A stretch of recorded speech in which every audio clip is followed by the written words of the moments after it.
नमस्कार, आप देख रहे हैं आज तक आपके साथ मैं हूं अंजना ओम कश्यप। सामर्थ्य दिखाया है हिंदुस्तान ने पाकिस्तान को बता दिया है कि आतंकियों की ये फौज जो तुम सरहद पार तैयार कर रहे थे वो भी अब हमसे अछूते नहीं है।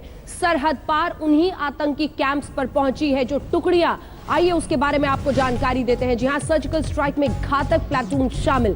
घातक प्लाटून दरअसल है कि आपको बताएं, आर्मी के आला अधिकारियों के हवाले से जो खबर आ रही है उसके मुताबिक घातक कमांडोज को भेजा गया था। खतरनाक है, ट्रेंड कमांडोज है और तभी तो इतना सफल ऑपरेशन किया है।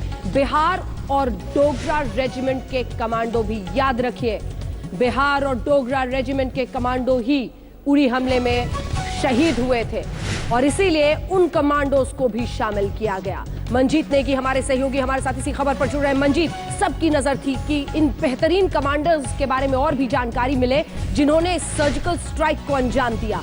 घातक प्लाटून और इसमें बिहार और डोगरा रेजिमेंट के भी शामिल थे कमांडोज। लोगों को उस इलाके की जानकारी थी और इसीलिए उनको भी स्पेशल फोर्स 4 और 9 पैरा के साथ शामिल किया गया क्योंकि उनके लोग इस हमले में शहीद भी हुए थे। एक और जानकारी देना चाहूँगा, अभी थोड़ी देर बाद सेना की तरफ से और ज़्यादा जानकारी दी जाएगी इस पूरे ऑपरेशन को लेकर, क्योंकि इस तरह की जानकारी सामने आ रही है कि सेना के इस ऑपरेशन में जो पाकिस्तान में जो पाकिस्तान के कब्जे वाले कश्मीर में जो ऑपरेशन हुआ है उसमें मरने वालों की संख्या, जो आतंकी मारे गए हैं, 38 से ज़्यादा संख्या हो सकती है, बट ज़्यादा संख्या हो सकती है। उसकी जानकारी दी जाएगी, ऑपरेशन की और डिटेल दी जाएगी, किस तरह से ऑपरेशन को किया गया। और दूसरी तरफ आज कल की अगर रात की हम बात करें, पूरी रात करीब रात 11 बजे तक रक्षा मंत्री मनोहर पर्रिकर, एनएसए अजय डोभाल, सेना प्रमुख लगातार रात के पूरी रात जो हालात थे पाकिस्तान के कब्जे वाले कश्मीर में इस स्पेशल ऑपरेशन के बाद पाकिस्तान किसी तरह की नापाक हरकत न कर पाए, उसको लेकर भी देश में और पूरी रात हाई अलर्ट रहा है। जी मंजीत, सबसे पहले तो दो अहम बातें, क्योंकि कम से कम जो सरहदी इलाके थे वहां की रात बहुत भारी बीती थी। वहां पर जिस तरह के इंतजाम किए गए थे उन सब के मद्देनजर चौकस प्रबंध, हर जगह पर एहतियाती कदम। लेकिन घातक प्लाटून के बारे में मैं पहले आपसे जानना चाहती हूं, कौन है ये ट्रेंड कमांडोज, किस तरह के डेंजरस ऑपरेशंस के लिए इन्हें ट्रेनिंग दी जाती है? क्योंकि जो जानकारी कल तक आ रही थी, देर रात तक हेलीकॉप्टर से जाकर वहां पर लैंडिंग की गई थी और इन कमांडोज ने, इनके बारे में बताइए, घातक प्लाटून। देखिए अंजना, सेना के पास कुछ छोटे ग्रुप में घातक बटालियन यूनिट के लोग होते हैं जो खास तरह के ऑपरेशन, अगर कश्मीर के हालात की बात करें, जम्मू कश्मीर नॉर्थ ईस्ट की बात करें, तो ऐसे ऑपरेशन के लिए पिछले साल हमने देखा था मणिपुर में जिस तरह का ऑपरेशन किया गया था, तो ऐसे हर यूनिट में सेना की जो यूनिट हैं और खासतौर से स्पेशल फोर्स के जवान हैं, उनके साथ ही घातक प्लाटून के कमांडो और जवान होते हैं जो स्पेशल ऑपरेशन, इस तरह के छापामार युद्ध जिसको हम सामान्य भाषा में कह सकते हैं कि घात लगाकर हमला करने की जो के हालात होते हैं, ऐसे हमले के लिए खासतौर से ट्रेंड होते हैं। और हर तरह के मुकाबले के बात, चाहे छोटे हथियारों से दुश्मन पर हमला बोलने की हो या फिर शारीरिक क्षमता दिखाने की बात हो, हर तरह से ये ट्रेंड होते हैं। पैरा जंपर होते हैं, यानी कि हेलीकॉप्टर से किसी स्पेशल फोर्स के जहाज से कहीं किसी भी इलाके में उतरने में कामयाब होते हैं और ऑपरेशन के बाद बहुत तेजी के साथ उस इलाके से निकलने में माहिर होते हैं। ज़मीनी लड़ाई के लिए बहुत माहिर होते हैं। खासतौर से अगर कल के ऑपरेशन की हम बात करें अंजना, तो करीब ये जानकारी हमें मिल पाई कि 3 किलोमीटर तक ये जवान रेंग कर और जंगल के इलाके में छुपकर दुश्मन के इलाके तक पहुंचे थे, यानी कि जो 6 से 7 कैंप 8 कैंप आइडेंटिफाई किए गए थे, वहां तक इन्होंने रेंग कर और पैदल उस जगह तक पहुंचने की कोशिश की, वहां पर पहुंचे और उसके बाद ऑपरेशन किया गया। रात का वक्त चुना गया था, अमावस्या की रात थी, पूरी काली रात थी, वो वक्त चुना गया कि जो घातक प्लाटून की यूनिट है 4 और 9 पैरा के जो खास तौर से स्पेशल फोर्स के कमांडो हैं, जो कि कई ऑपरेशन इससे पहले कर चुके हैं, चाहे नॉर्थ ईस्ट की बात की जाए, जम्मू कश्मीर में, और लंबे समय से पिछले करीब कई सालों से, कई दशकों से जम्मू कश्मीर में इस तरह के ऑपरेशन के लिए वो माहिर माने जाते हैं। उन्होंने इस पूरे ऑपरेशन को बहुत प्रोफेशनल तरीके से कह सकते हैं और इसकी तुलना अब आने वाले दिनों में तमाम जगह इस बात की चर्चा भी होगी, चाहे वो अमेरिकी सील कमांडो जिस तरह का ऑपरेशन करते हैं, चाहे ओसामा बिन लादेन का ऑपरेशन हो, उस बेहतर ऑपरेशन इसको कहा जा सकता है। बिल्कुल मंजीत, ये सिर्फ एक ऑपरेशन नहीं है, कई मायनों में हिंदुस्तान के लिए उस मकाम तक पहुंचना है जब अपने दुश्मनों को सर्जिकल स्ट्राइक्स के जरिए हम उनको टारगेट कर सके और उनका अंत कर सके। आइए आपको अपनी एक रिपोर्ट दिखाते हैं कैसे सर्जिकल स्ट्राइक्स को अंजाम दिया गया है, कितनी बड़ी कामयाबी ये हिंदुस्तान के नजरिए से है। वही आतंकी जो सरहद पार से पाकिस्तान की शह पर ललकारते थे हिंदुस्तान को, उन्हें पहले टारगेट के रूप में सेट किया गया। रेंग कर हमारे घातक कमांडोज वहां तक पहुंचे और सर्जिकल स्ट्राइक्स के जरिए नेस्तनाबूद करके 38 से ज्यादा आतंकियों को मार गिराया गया।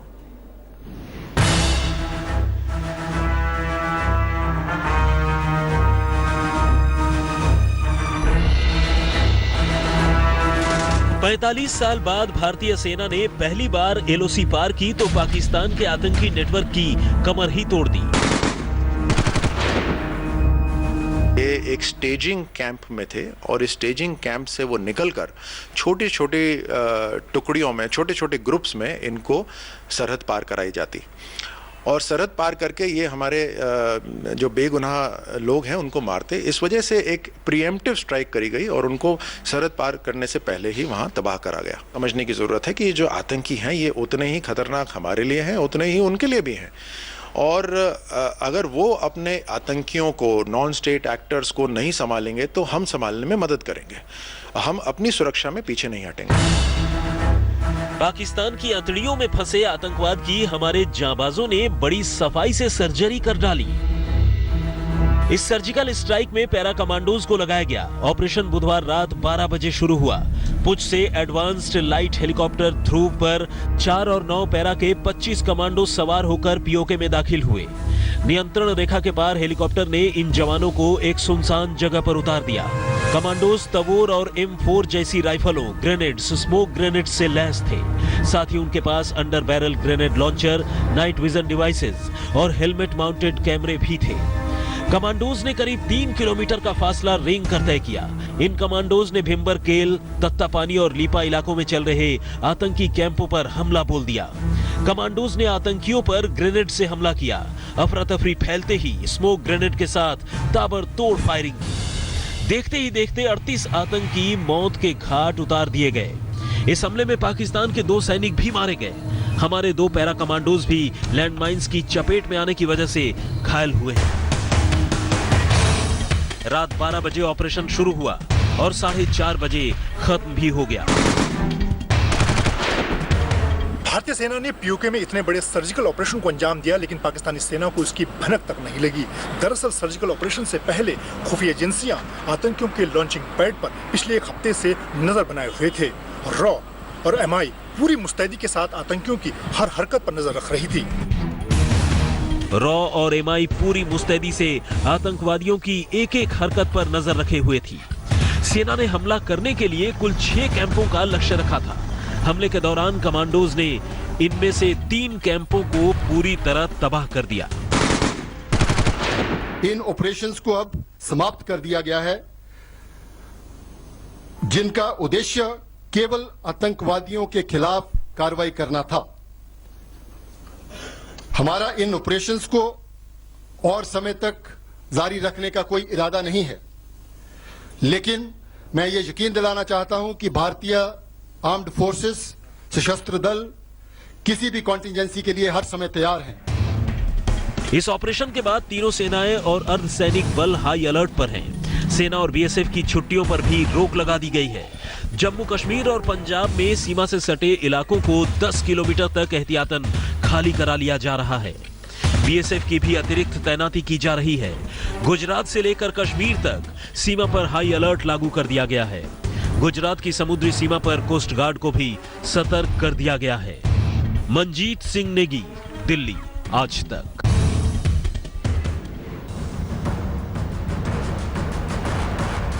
ये मोदी का मुंहतोड़ जवाब है तो बौखलाहट पाकिस्तान में इस्लामाबाद से लेकर रावलपिंडी तक है। लेकिन इसी बीच जो जानकारी आ रही है वो यही कि घातक कमांडोज ने हिंदुस्तान की तरफ से इस सर्जिकल ऑपरेशन को अंजाम दिया है। कौन है ये घातक कमांडोज? क्या हर बटालियन में ऐसे घातक कमांडोज होते हैं? और उरी में जो हमला हुआ था, डोगरा और बिहार रेजिमेंट के लोग उसमें मारे गए थे, उनके दोस्त भी शामिल थे। ये बदला उनके लिए कितना महत्वपूर्ण था? इसी पर मैं सबसे पहले आपसे थापर साहब रिएक्शन चाहती हूँ। ये घातक कमांडोज पहले तो होते क्या हैं? देखिए, हर इन्फेंट्री बटालियन में हाँ, कुछ चुनिंदा लोग जो हैं फिजिकली बहुत फिट, शूटिंग में अच्छे, फील्ड क्राफ्ट में अच्छे, इनको चुनकर एक प्लेटून बनाई जाती है। लगभग 30-35 लड़के होते हैं, एक जेसीओ और एक यंग ऑफिसर आमतौर पर। मतलब इनको हैंड पिक किया जाता है, क्या सेलेक्ट किया जाता है कि जो फिजिकली फिट हो, हाँ, बाकी जिनमें सबसे एक्स्ट्रा स्किल्स हो, और फिर इनको ज्यादा ट्रेनिंग दी जाती है, हाँ। खासकर फिजिकल ट्रेनिंग, ताकि वो कोई ऐसा मिशन को अंजाम दे सके हाँ। जो बहुत मजबूती मांगती है। जैनी साहब, उरी हमले में बिहार और डोगरा रेजिमेंट के लोग थे, उनका भी शामिल होना, इसका क्या मायने? देखिए, ये एक साइकोलॉजिकल फैक्टर है, क्योंकि जब उरी में इन्होंने अटैक किया 18 सितंबर को, तो उसमें जो हमारे 18 वीर जवान शहीद हुए, वो उसमें डोगरास और बिहार रेजिमेंट के जवान थे। तो इसलिए उनको इस ऑपरेशन में शामिल करना एक साइकोलॉजिकल एसिडेंसी वाली बात है, एक साइकोलॉजिकल सुपीरियरिटी वाली बात है कि अच्छा ठीक है, आपने हमारे ऊपर यह हमला करके एक ऐसा घृणात्मक किस्म का हमला चुपचाप छोरी छुपे आपने ऐसे किया है, हम खुलेआम आपको आके मारेंगे। तो इसलिए उनको शामिल किया होगा, ये मैं समझता हूं, और अच्छा ही किया, क्योंकि फिर उस बटालियन का मोराल बड़ा ऊंचा हो जाता है कि हमने किसी हद तक एक बदला तो बदला, मतलब हम बदला, सिपाही बदला नहीं लेता है, सिपाही रिप्रेजल करता है, सिपाही जवाब देता है। बदले की बात नहीं है इसमें, बदले की भावना नहीं होनी चाहिए इसमें, तो एक रिप्रेजल है, इसको टिट फॉर टैट मत बोलिए, आपने हमारे ऊपर में हमला किया, हम आपके ऊपर हमला करेंगे, ये वो वाली। अशोक मेहता जी, यही था मनोबल की बात है। दो बातें हैं इसमें, मनोबल की बात, और जब हम लोग लाइन ऑफ कंट्रोल पे थे तो ये घातक प्लेटून का आइडिया क्या था कि ये छुटपुट जो होती है पोस्ट के बीच में, वो छुटपुट को बंद करने के लिए उस ज़माने में पैरा कमांडोज बड़ी स्पेशल चीज़ होती थी। हाँ। और पैरा कमांडोज हमारे पास इस तादाद में नहीं थे। हाँ। तो इसलिए आपने अपनी पलटन के रिसोर्सेज से एक घातक प्लेटून बनाई, और जब हम लोग होते थे लाइन ऑफ कंट्रोल पर, तो अगर हमारा कोई नुकसान हो तो हम 24 या 36 घंटे के अंदर उसका रिवेंज अटैक लेते थे। हाँ। और उस समय ये बदला, अगर इनको वो शब्द पसंद नहीं है, रेप्राइजल इंग्लिश वर्ड है, रेप्राइजल बदला लेने, क्योंकि वो मनोबल के लिए बहुत ज़रूरी है, मोराल गिर जाता है। और एक प्रिंसिपल ऑफ वॉर ये है कि जब नई पलटन आए लाइन ऑफ कंट्रोल पर, और आपके जो दुश्मन हैं उनको मालूम है कि नई पलटन आई है, वो सबसे पहले उनको टेस्ट करते हैं, और नई पलटन का जो पहला ऑपरेशन है वो सक्सेसफुल ऑपरेशन होना चाहिए।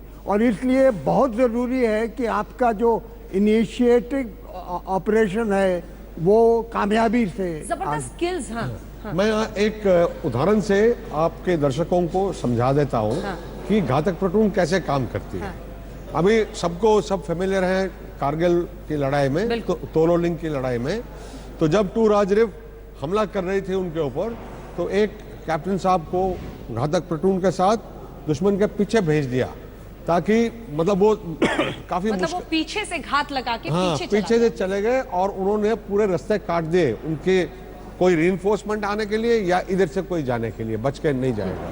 तो इस तरह से घातक प्लेटून को सख्त परिस्थितियों में इस्तेमाल किया। बिल्कुल, और यहाँ पर भी सख्त परिस्थिति है। जैनी साहब, जल्दी से। जिस तरीके से एक हायर लेवल पे ज्यादा फोर्स जहां जरूरी होती है फॉर ए स्पेशल ऑपरेशन, तो हम अपने पैरा कमांडोज को, पैरा बटालियंस को, हेलीबॉर्न ट्रूप्स को यूज करते हैं। एक इन्फेंट्री बटालियन लेवल पर, जैसे कि थापर साहब ने भी बताया कि पीछे से एक एम्बुश लगाना है, कोई एक बटालियन लेवल के ऊपर में अगर एक स्पेशल टास्क करना है, उसके लिए ये एक specially trained, hardened and motivated, highly motivated troops होते हैं। ये 35-36 लड़के हाईली मोटिवेटेड और हार्डन्ड। और इससे बड़ा मोटिव क्या हो सकता है कि उरी में जिस तरह से आतंकियों को भेजकर प्रॉक्सी वॉर पाकिस्तान ने छेड़ा था, उसका करारा जवाब दिया जाए। बदला या जवाब, इस पर बहस हो सकती है, लेकिन सामर्थ्य पर कोई बहस नहीं है। और यही सामर्थ्य भारतीय सेना ने पाकिस्तान को